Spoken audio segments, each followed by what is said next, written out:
Baik, Bismillahirrahmanirrahim. Assalamualaikum warahmatullahi wabarakatuh.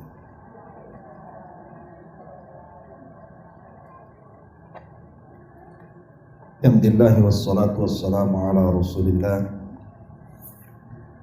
wa ala alihi wa sahbihi wa mawalah wa la hawla wa la quwwata illa billahi wa ba'du. Alhamdulillah, segala puja dan puji hanya milik Allah subhanahu wa ta'ala. Salawat dan juga salam kita hadiahkan kepada Rasul kita Nabi besar Muhammad sallallahu alaihi wa ala alihi wasallam. Kita lanjutkan kembali kajian kita, masih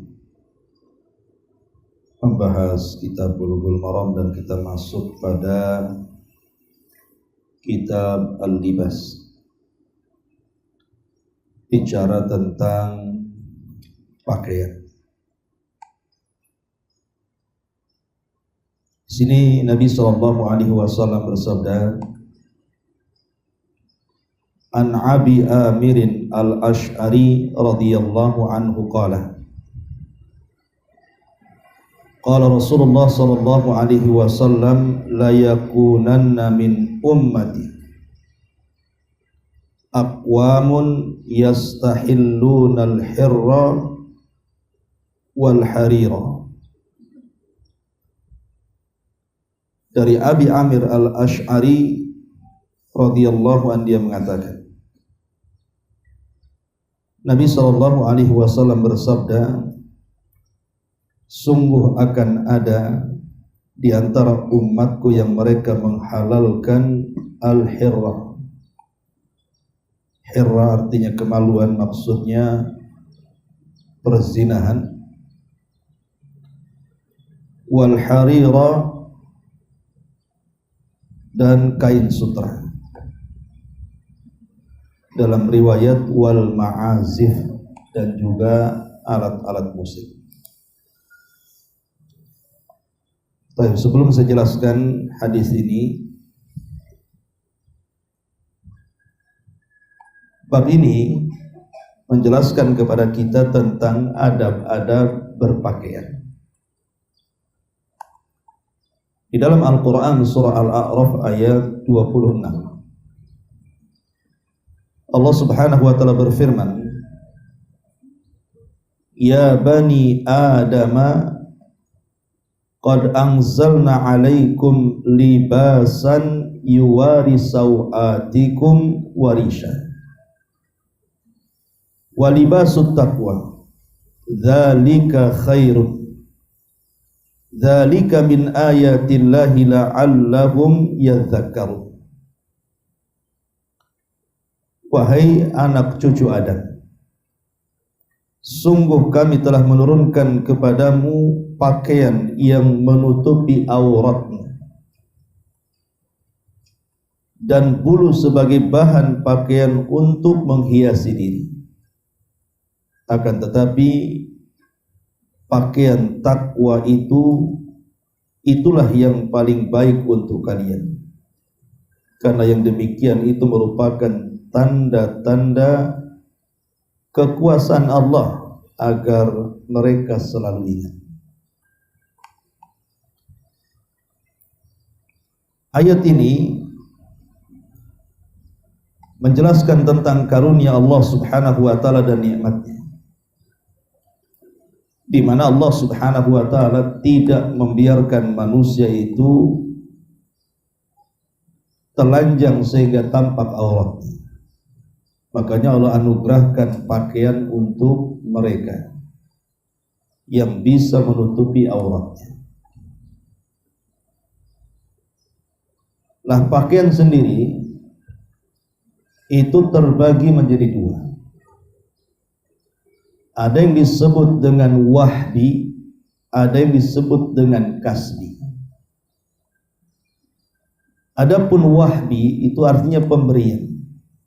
Jadi Allah subhanahu wa ta'ala memberikan pakaian kepada kita Maksudnya di sini pakaian adalah kulit yang membalut semua daging dan tulang yang ada di badan kita. Lihat orang-orang yang terbakar kulitnya gara-gara terbakar atau tersiram air keras.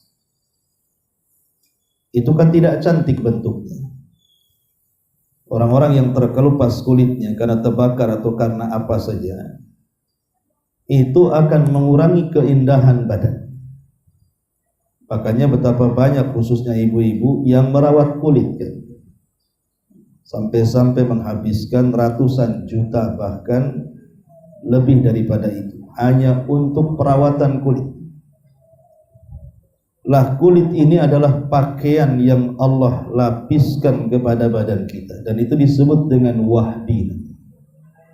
Allah menganugerahkan secara percuma kepada kita, dan ini harus kita syukuri. Kemudian yang kedua yang disebut dengan kasbi.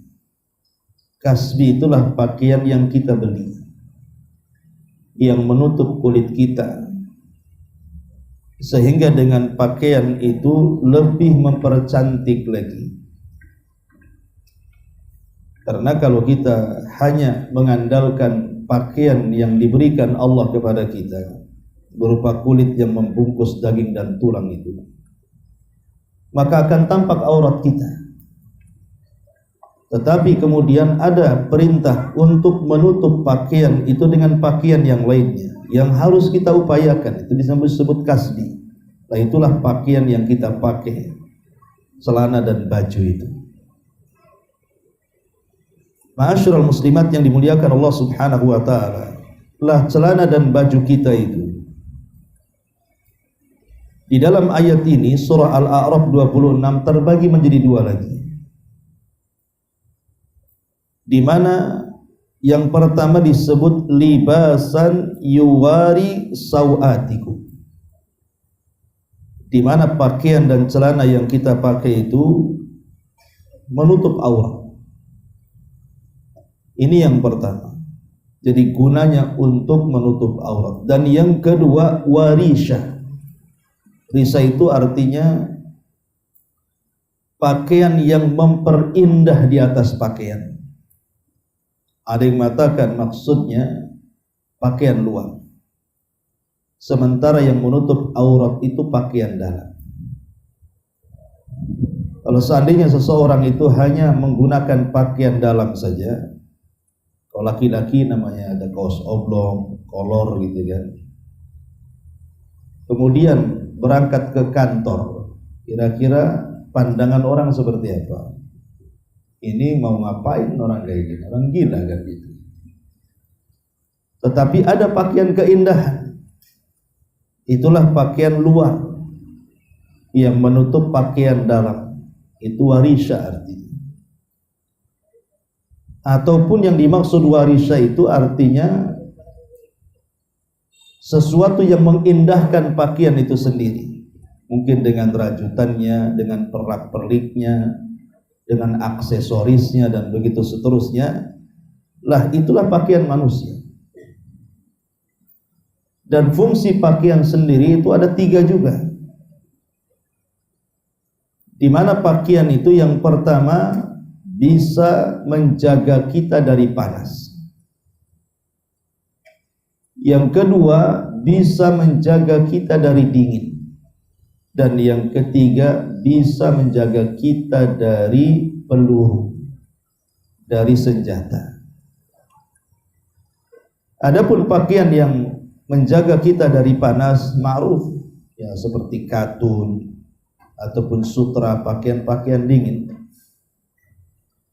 Karena kalau kita berada di musim panas kemudian menggunakan pakaian asal-asalan yang tebal, justru menggunakan pakaian malah nggak tenang kita dibuatnya. Ada sebagian orang yang tidak tahan, akhirnya dicabut pula pakaiannya karena panas kan. Makanya Allah berikan nikmat dengan menciptakan kain-kain yang dengan kain itu terbentuk pakaian sehingga di musim panas bisa kita pakai, dan itu nikmat. Kemudian yang kedua terbalik, pakaian yang dipakai di musim dingin. Makanya diciptakanlah ada jaket-jaket, pakaian-pakaian tebal, dan itu nikmat.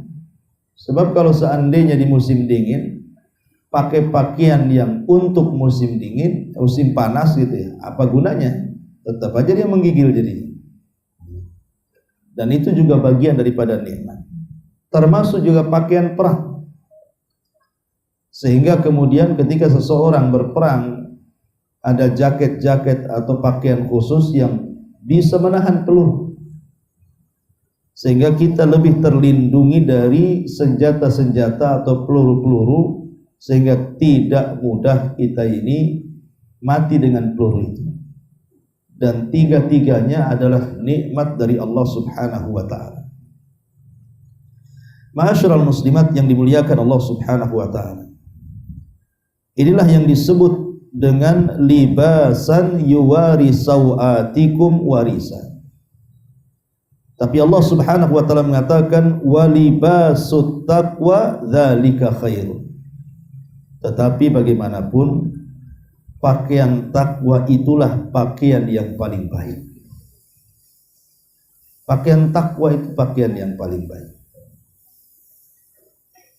Dahulu Nabi Allah Adam alaihi salatu wassalam saat diciptakan oleh Allah Subhanahu wa ta'ala, kemudian diletakkan di sorga dan juga istrinya Hawa. Maka Allah Subhanahu wa ta'ala memperindah keduanya dengan memberikan pakaian sorga. Dan kita tahu pakaian sorga adalah sutra dan pakaian-pakaian indah lainnya. Tetapi ketika kemudian Adam melakukan pembangkangan kepada perintah Allah karena was-was daripada syaitan, di mana Allah Subhanahu wa ta'ala mengatakan wala taqraba hadhihi syajarah, jangan kau dekat-dekat pohon ini. Tapi tiba-tiba kemudian Adam pun mendekati pohon itu dan memakan buah larangan. Akhirnya apa yang terjadi? Maka Allah Subhanahu wa ta'ala lepaskan semua pakaiannya. Sebagai hukumannya, Allah melepas seluruh pakaian Adam dan Hawa, sehingga mereka menjadi telanjang bulat dan tampak auratnya. Maka malulah satu dengan yang lainnya, kemudian saling menghindar. Makanya Allah Subhanahu wa ta'ala mengatakan dalam surah Al-A'raf 22 itu, fadallahuma bighururin falamma dhaqa asy-syajarata badat lahuma syau'atuhuma wa tafiqa yakhsifani 'alaihima min waraqil jannah wa nadahuma rabbuhuma alam anhakuma an tilkuma asy-syajarati wa aqul lakuma inna syaitana lakuma aduwwum mubin. Maka syaitan membujuk keduanya untuk memakan buah itu, tentu dengan tipu dayanya. Tatkala keduanya telah merasakan buah itu, buah yang dilarang itu, maka nampaklah bagi keduanya aurat-aurat keduanya. Artinya Allah lucuti pakaian sorganya sebagai akibat dari kesalahan Adam dan Hawa. Dan mulailah keduanya menutupi auratnya dengan dedaunan-dedaunan sorga, karena sudah tidak berpakaian lagi, sementara mereka malu karena makhluk yang ada di sorga memandangi dirinya. Makanya kemudian dia malu, kemudian Adam dan Hawa mengutip dedaunan-dedaunan sorga, berusaha untuk menutup auratnya. Kemudian Allah menyeru mereka, bukankah aku telah melarang kalian berdua dari pohon itu? Dan aku katakan kepada kalian, sungguh setan adalah musuh bagi kalian berdua. Dari sini ada faedah bahwa sebelum Adam alaihi salatu wassalam bermaksiat kepada Allah, Allah tutup auratnya sehingga tidak tampak auratnya. Dan Allah Subhanahu wa ta'ala mempercantik dan memperindah keduanya dengan pakaian yang menutup auratnya. Tetapi ketika keduanya bermaksiat kepada Allah Subhanahu wa ta'ala, maka Allah lucuti pakaiannya sehingga tampak auratnya. Dari sini kita tahu inilah makna libasut taqwa, pakaian takwa itu.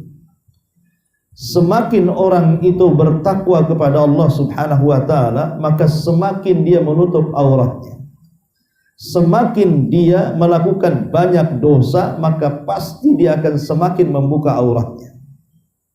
Karena Adam ketika tidak berdosa ditutup auratnya, tapi setelah berdosa Allah lucuti auratnya. Makanya dari sini faedahnya, kalau orang makin bertakwa, makin taat kepada Allah, pasti makin menutup auratnya. Tetapi orang itu kalau makin bermaksiat, makin melakukan dosa, maka makin membuka auratnya.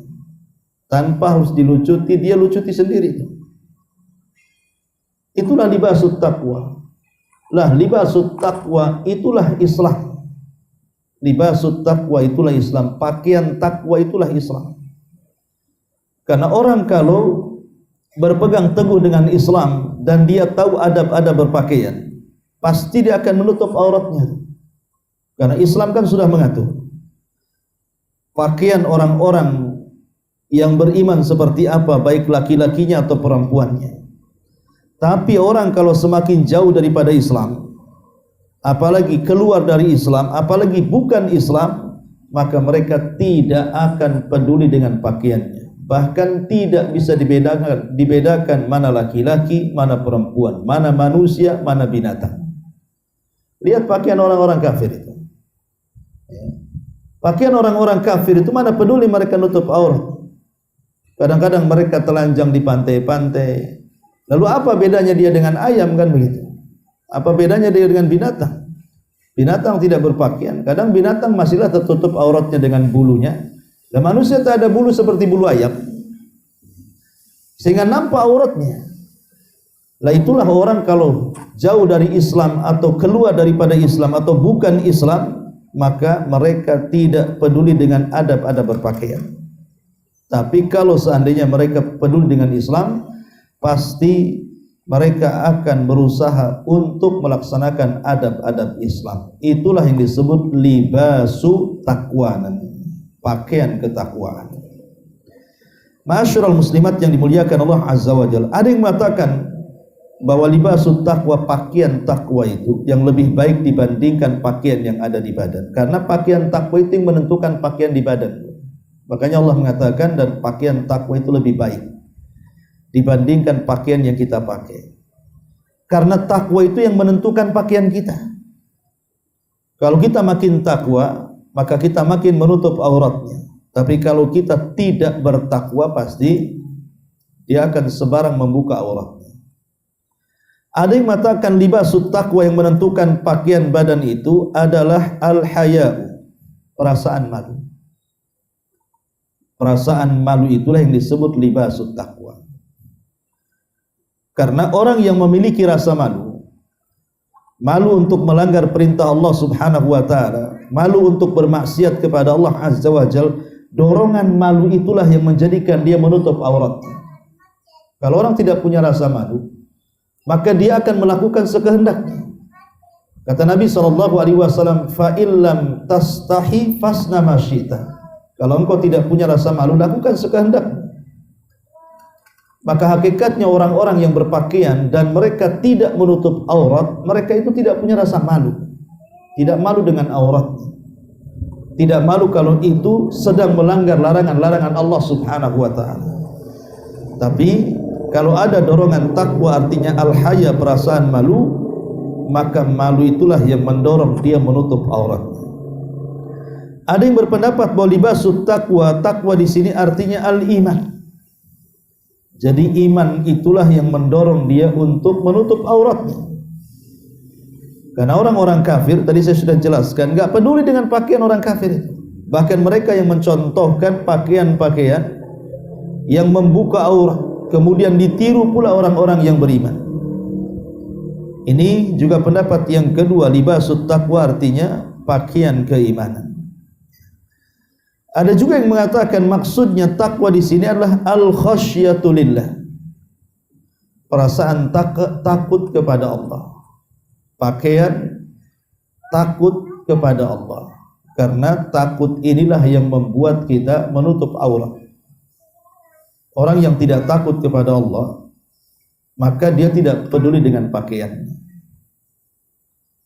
Kemudian juga ada yang mengatakan bahwa libasut taqwa artinya al-amalu saleh, amal saleh. Maksudnya jangan sampai kita ini memperhatikan pakaian tetapi amal solehnya kurang. Karena ada orang-orang yang sudah hijrah, maaf, kadang-kadang pakaiannya sih mantap gitu ya, pakaiannya ya sudah menutup auratnya, kemudian juga dia berusaha untuk mencari pakaian terbagus dalam hidupnya supaya nampak dia sudah hijrahnya, tapi amal solehnya kurang. Lah, Allah Subhanahu wa taala tidak pernah memandang pakaian. Allah itu hanya memandang amal soleh. Makanya Nabi SAW mengatakan, innallaha la yanzuru ila suwarikum wala ila amwalikum walakin yanzuru ila qulubikum wa a'malikum.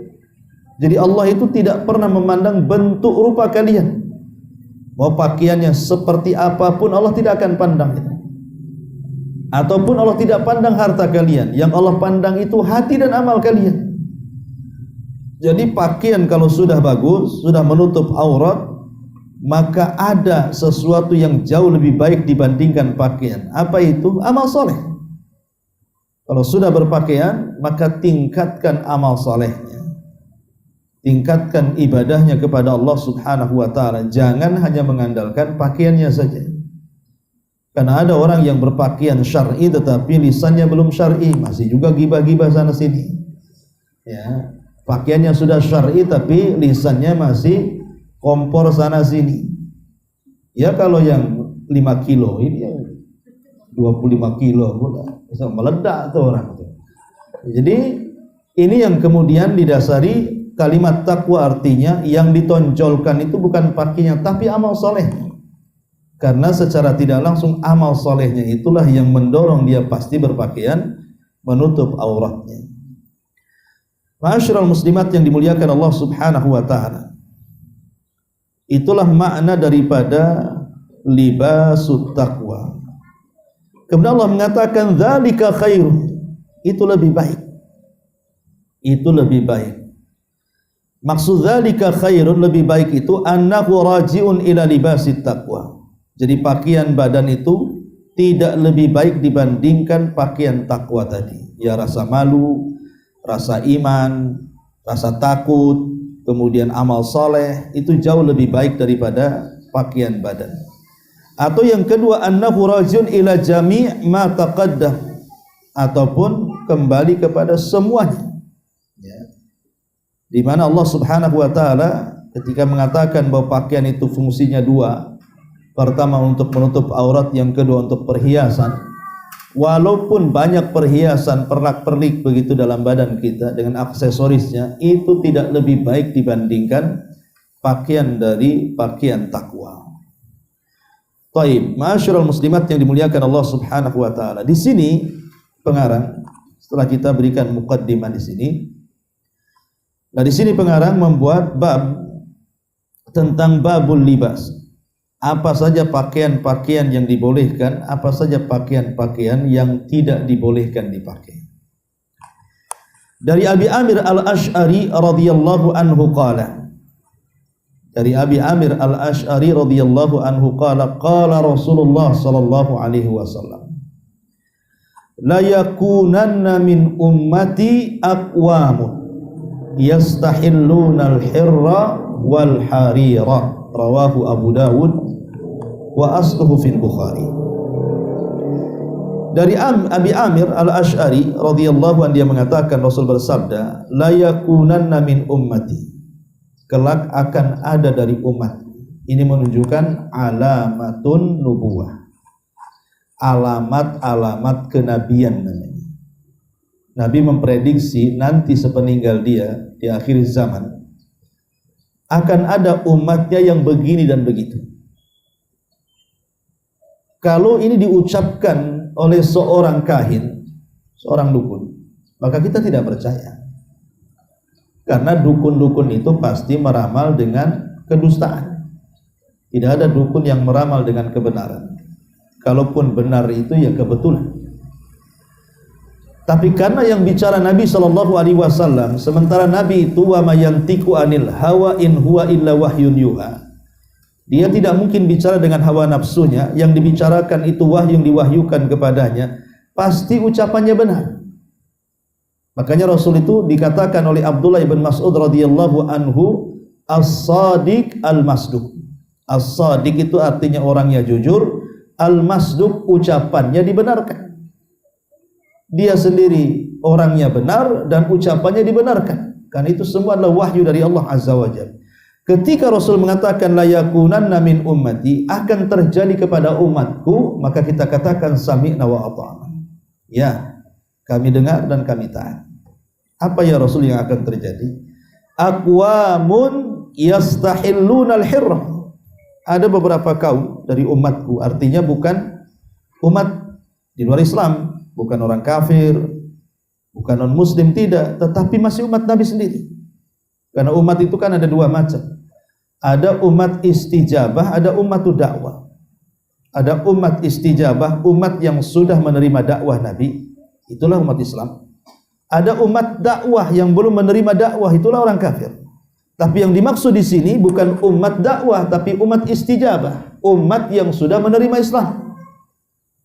Yang harusnya mereka taat dengan peraturan, tapi nanti ada orang-orang yang tidak taat peraturan. Siapa mereka? Aqwamun, sebuah kaum. Bahkan aqwamun itu bukan satu kaum tapi banyak kaum. Artinya banyak terjerumus manusia di sini. Yastahilluna, yang mereka menghalalkan al-hirra, kemaluan, maksudnya menghalalkan perzinahan, wal harira, dan juga pakaian-pakaian dari sutra, dalam riwayat wal ma'azib, dan alat-alat musik. Dan tiga-tiganya sudah berlaku. Apa yang disabdakan Rasul 14 abad yang silam, hari ini menjadi sebuah kenyataan. Tiga-tiganya sudah terjadi. Pertama, al-hirra, menghalalkan zina. Kalau di zaman Nabi SAW orang berzinah itu sembunyi-sembunyi dan tidak banyak. Bukan tidak ada orang berzina, ada, tetapi sembunyi-sembunyi.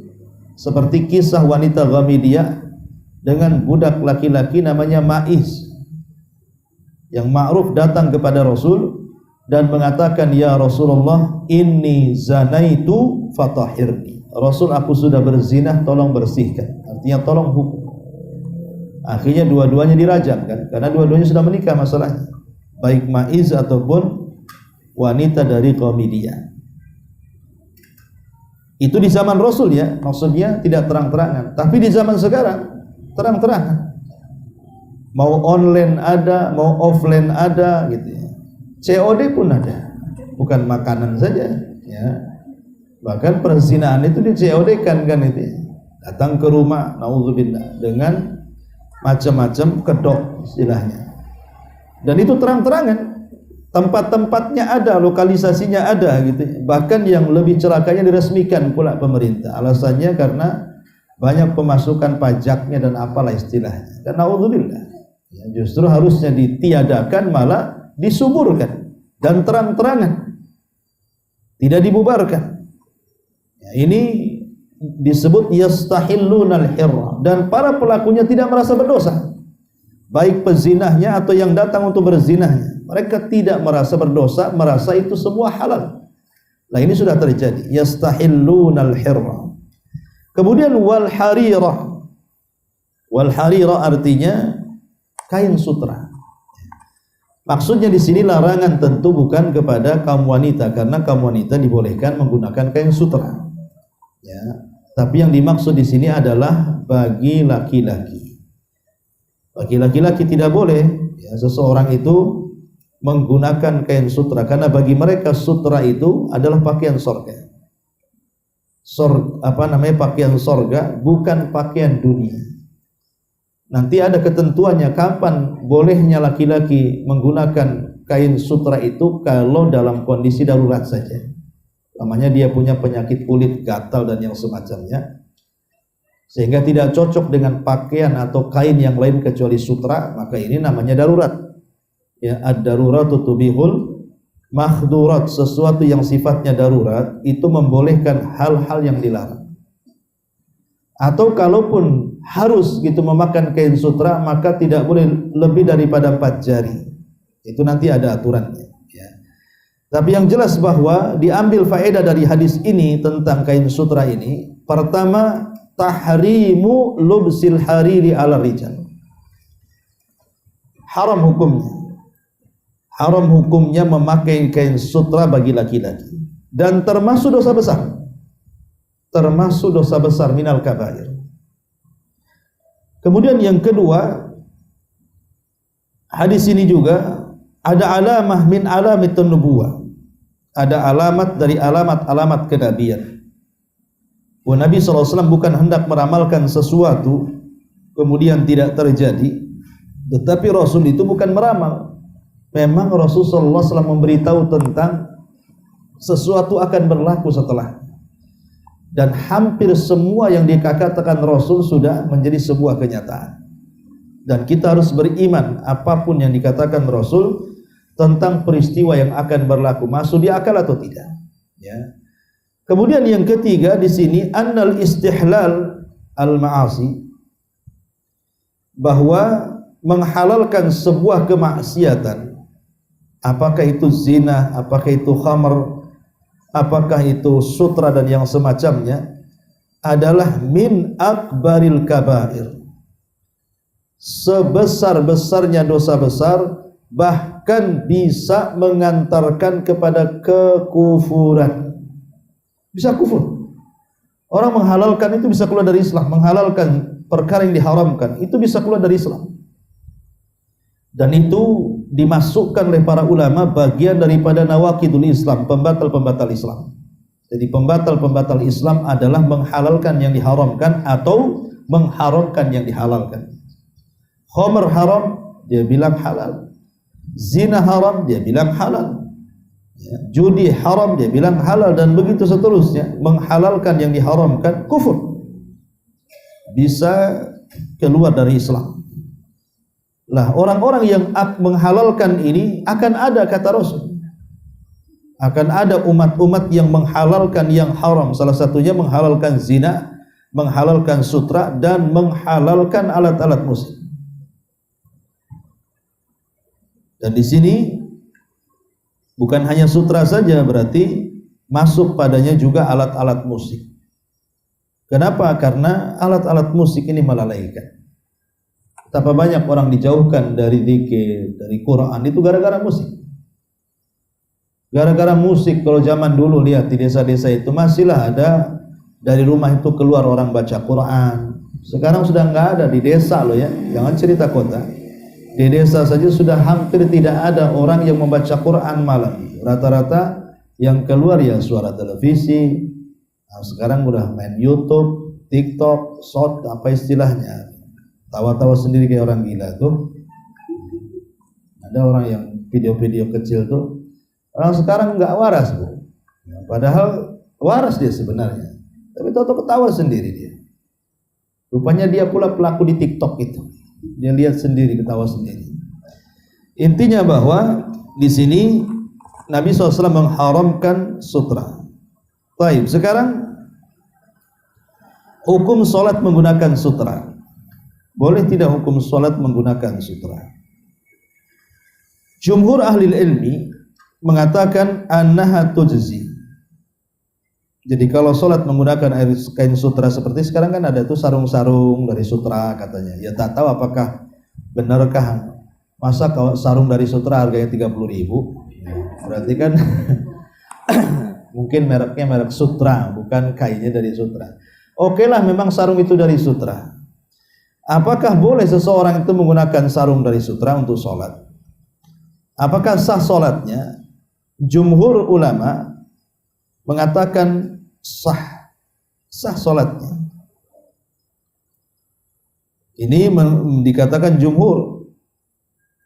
Jumhur itu maksudnya Syafi'i, pendapat Maliki, pendapat Hanafi dan pendapat Ahmad, nah itu namanya jumhur. Ya. Tetapi pendapat ahlu zahir, pendapat ulama-ulama zahiri seperti Ibn Hazm, Daud al-Zahiri dan yang lainnya, anna salata fihi ghairu mujzi'atin. Anna salata ghairu mujzi'atin, bahwa salatnya tidak sah. Wa talzam al-i'adah, maka wajib diulangi. Dan ini yang dipilih oleh ulama zahir, dan ada sebagian dari ulama Hanabilah mengatakan tidak sah. Ya. Tetapi pendapat yang kuat wallahu alam bahwa menggunakan kain sutra dalam salat itu sah hukumnya. Tetapi ini kita tidak bicara dosa ya.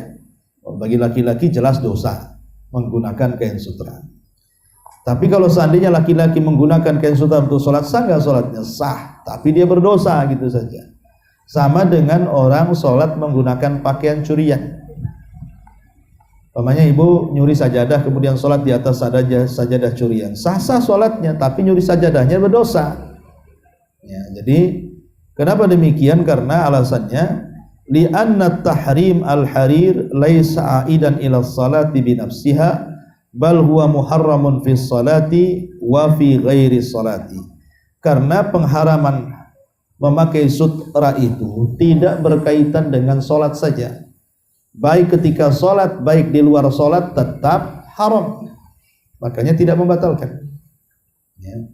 Lain kalau seandainya seseorang yang salat menghadap kuburan. Walaupun ini juga ada khilaf, ada yang mengatakan sah, ada yang mengatakan tidak. Ada yang, bagi yang tidak mengatakan, bagi yang mengatakan tidak sah salatnya karena larangan menghadap kuburan itu kembali kepada zat salat. Sebab kalau di luar salat menghadap kuburan boleh-boleh saja. Ya, di luar salat ibu menghadap kuburan boleh, tapi ketika salat tak boleh. Artinya kan khusus ketika salat saja. Kalau pakai kain sutra itu ketika salat, di luar salat tetap dua-duanya tidak boleh. Artinya tidak semata-mata kembali kepada zat salat. Karena walaupun tidak salat orang pakai kain sutra itu tetap tidak boleh gitu ya. Tapi kalau menghadap kuburan kan beda. Di luar salat kan boleh kita menghadap kuburan. Tapi ketika salat jangan. Berarti kan khusus fokusnya dalam salat, makanya membatalkan. Ada sebagian ulama mengatakan seperti itu. Ya. Jadi intinya bahwa memakai kain sutra dalam salat itu sah tapi dosa, gitu intinya. Yang masuk juga di dalamnya seperti kain-kain hasil gosok, umpamanya ngambil punya orang dipakai untuk sholat kemudian dibalikin. Walaupun dibalikin itu namanya gosok. Bedanya gosok dengan nyuri. Kalau nyuri nggak dibalikin, kalau gosok itu dibalikin. Ya. Jadi hati-hati. Ya. Seperti ibu ini lagi ngaji, kemudian pengen ke kamar mandi karena banyak sandal, ASI diambil, terserahlah sandal siapa aja, itu gosok namanya. Kan ibu punya sandal sendiri, apa yang sandal orang pula diambil? Sayang Ustaz, sandal saya bagus, ini sandal sebelah tak bagus, katanya. Itu sudah ngedentahkan orang, gosok lagi kan. Jadi itulah bedanya gosok dengan mencuri. Kalau mencuri nggak dibalikan, kalau gosok itu dibalikan. Termasuk juga sholat menggunakan pakaian hasil ngerampok pakaiannya, beli pakaian, atau hasil korupsi beli pakaian, itu kan tidak boleh juga. Tapi kalau untuk sholat pakai sah, ya itu kurang lebih hukumnya sama dengan itu maksudnya. Orang yang memakai pakaian sutra tadi. Baik, kemudian hadis yang kedua, hadis dari Hudzaifah. An Hudzaifah radhiyallahu anhu qala nahan Nabi sallallahu alaihi wasallam an nashraba fi aniyati dhahabi wal fiddati wa an na'kula fiha wa an lubsil hariri wad dibaj wa an najlisa alaihi, rawahul Bukhari. Dari Hudzaifah radhiyallahu anhu Rasul mengatakan, Rasul sallallahu alaihi wasallam melarang untuk minum ataupun makan dalam tempat atau bejana yang terbuat dari emas dan perak. Ataupun Rasul melarang memakai pakaian dari sutra tipis ataupun sutra tebal. Jadi kalau harir itu yang tipis, kalau dibaj itu yang tebal. Tapi dua-duanya sutra. Ya, kain itu kan ada yang tipis, ada yang tebal. Kayak katun ada yang tipis, ada yang tebal. Sutra juga sama, ada yang tipis, ada yang tebal. Kalau yang tipis bahasa Arabnya disebut harir, yang tebal namanya dibaj.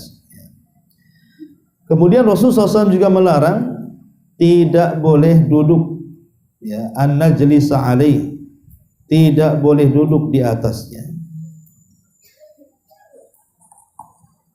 Ma'asyiral muslimat yang dimuliakan Allah Subhanahu wa taala. Di sini hukum duduk di atas sutra. Kalau masalah bencana emas dan perak itu kan ada pembahasannya tersendiri, ya. Kita tidak perlu bahas. Tetapi di sini ada kalimat an-lubsil harir wad dibaj. Memakai sutra tipis ataupun sutra tebal. Tetapi ada yang buat kita sedikit berpikir apa yang dimaksud an-najlisa alaih ini, duduk di atasnya itu. Di atas kain sutra itu. Namanya sarung sutra. Memang bapak tak pakai, kalau ibu kan nggak apa-apa pakai kain sutra. Tapi ibu jadi dialaskan saja, sarungnya ditaruh, kemudian duduk di situ gitu ya, di atas kain sutra. Di sini seolah-olah kan ada larangan, tidak boleh, jangankan memakai, duduk aja tak boleh, seolah-olah seperti itu. Maka hukum duduk di atas kain sutra, jumhurul ulama mengatakan haram, walaupun tidak dipakai, walaupun duduk aja di atasnya, itu haram hukumnya. Ini jumhurul ulama berdasarkan hadis Hudzaifah di sini. Ya, ada larangan wa anna jalisa alaihi, dan kami duduk di atas kain sutra. Apalagi disebutkan dalam hadis Anas radhiyallahu an, dia mengatakan kumna ila hasirin lana qad iswadda min tuli ma lubis, bahwa Anas bin Malik radhiyallahu an pernah mengatakan kami berdiri ke sebuah hasir tikar gitu, yang sudah menghitam karena lamanya dipakai. Hadis ini menunjukkan bahwa pada dasarnya boleh-boleh saja kita ini duduk di atas alas apa saja, karena Rasul juga pernah duduk di alas apa saja. Jadi menjadikan kain alas itu tidak masalah. Tetapi yang jadi masalah, jangan sampai kain alasnya itu berbentuk sutra gitu saja. Kalau kain katun, kain apa itu terserah kan itu. Tapi jangan keluar dari sutra. Kemudian hadza tahrim fi haqqir rijal, haram, hukum haram di sini untuk laki-laki. Wa amman nisa fayubahu lakunnal julus. Tapi kalau perempuan ya boleh duduk. Dipakai aja boleh kalau perempuan, apalagi duduk kan itu. Nah, laki-laki ini tidak boleh. Ya, jadi baik dipakai atau tempat alas duduk, bagi laki-laki tetap tidak boleh. Tetapi dalam mazhab Syafi'i lain pula. Dalam mazhab Syafi'i itu mereka mengatakan bahwa hadis ini umum. Kalau dipakai bagi perempuan boleh, tapi kalau untuk alas tak boleh. Ya. Jadi mazhab Syafi'i mengatakan ta'mimu tahrimihi fi haqqin nisa'i aidha. Jadi mengumumkan pengharaman duduk di atas kain sutra itu masuk juga perempuan. Tetapi ada juga yang membolehkan dua-duanya, laki-laki dan perempuan boleh. Ya, seperti yang dikatakan oleh Abu Hanifah, boleh laki-laki dan perempuan duduk, karena yang dilarang itu memakainya katanya. Nah, ini juga ada yang mengatakan seperti itu. Jadi ada tiga pendapat, ada yang mengharamkan mutlak laki-laki perempuan, ada yang membolehkan mutlak laki-laki perempuan, ada yang mengatakan laki-laki tak boleh, perempuan boleh. Nah, itu dari tiga pendapat yang disebutkan para ulama. Kemudian juga hadis berikutnya yang berkaitan juga masih dengan sutra. An Umar radhiyallahu anhu qala naha Rasulullah sallallahu alaihi wasallam an lubsil hariri illa mawdi'a isba'aini aw thalathin aw arba'in, muttafaqun alaihi wal lafzu li Muslim. Umar radhiyallahu anhu berkata, Rasul sallallahu alaihi wasallam melarang memakai sutra kecuali sebesar 2 jari, 3 jari atau 4 jari. Jadi paling banyak 4 jari segini. Nah, kalau memang mau dipakai ya segini aja 4 jari. Ya maksudnya untuk hiasan-hiasan aja. Ya bukan untuk semuanya. Karena kalau 4 jari kan mustahil kan itu untuk dibuat pakaian, dibuat celana, dibuat sarung. Ya mungkin maksudnya 4 jari di sini hanya untuk aksesoris pakaian saja. Imam Nawawi mengatakan di sini, wa fi hadhihi riwayati ibahati al-alami minal hariri fi thawbi idza lam yazid ala arba asabi. Dalam riwayat ini dibolehkan kain sutra itu mungkin untuk tanda-tanda tertentu dalam pakaian kalau tidak lebih daripada 4 jari. Mungkin untuk ya kayak gini kan ada plat di sini, di pesak plat sedikit gitu ya, atau di sini ke bawah ya. Ya untuk aksesori saja sih. Bukan untuk kain yang dibentuk pakaian ataupun celana, karena pasti lebih dari 4 jari karena butuh kain banyak. Tapi kalau sedikit kan pasti paling bisa untuk aksesorisnya aja. Wa hadza madhhabuna wa madhhabul jumhur. Kata Imam Nawawi, ini madhab kami dan madhab jumhurul ulama.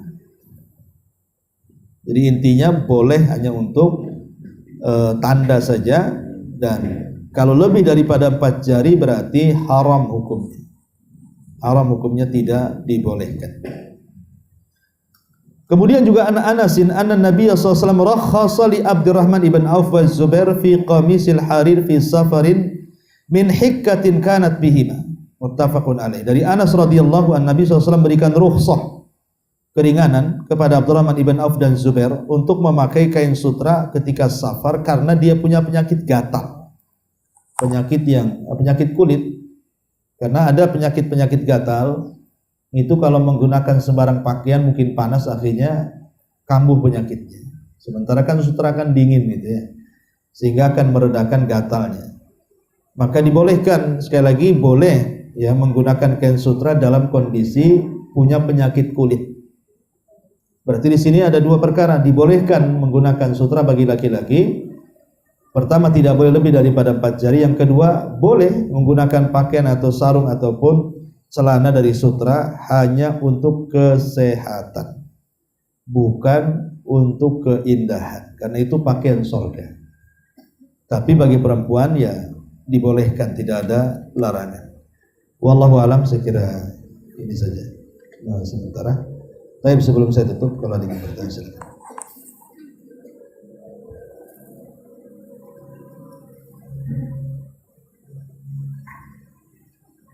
Assalamualaikum warahmatullahi wabarakatuh. Waalaikumsalam warahmatullahi wabarakatuh. Ustaz, Afwan mohon dijelaskan kembali Ustaz tentang hukum duduk di atas kain sutra, di mana tadi jumhur ulama itu mengatakan haram. Ustaz mengutip dari hadis Anas bin Malik yang dia duduk dan sholat di atas tikar yang sudah menghitam. Itu apa kolerasinya dengan duduk di atas kain sutra ini? Bukan maksudnya. Maksudnya pada dasarnya duduk di atas kain apapun itu boleh dalam sholat. Seperti kita di atas sajadah itu tidak dilarang. Karena Anas bin Malik juga pernah sholat di atas kain yang sudah lama, sudah lapuk bahasanya. Arti kan boleh kita ini sholat di atas sajadah gitu. Itu dalil bolehnya menggunakan sajadah gitu. Tapi jangan dari kain sutra. Itu maksudnya ya, jangan dari kain sutra. Karena kain sutra itu dilarang. Nah, itu korelasinya di situ.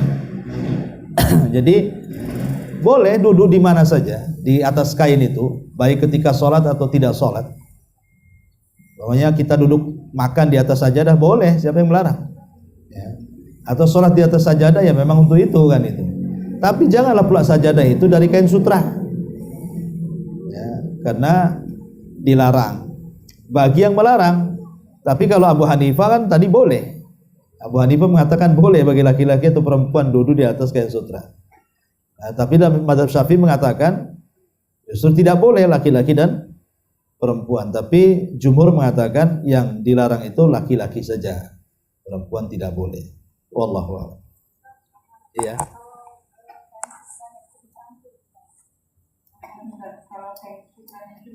Iya. Boleh asal tidak lebih dari 4 jari. Kalau lebih dari 4 jari ya tidak boleh.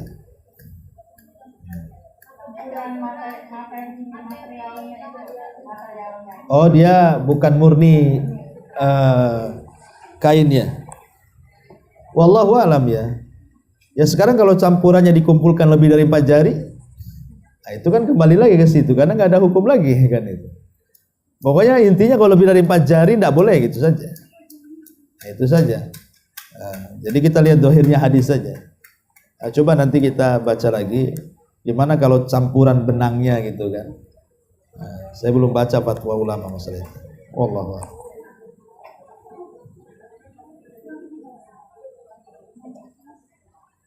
Ustaz, kalau yang untuk perempuan itu mutlak semuanya dari atas sampai bawah seluruhnya boleh diperbolehkan.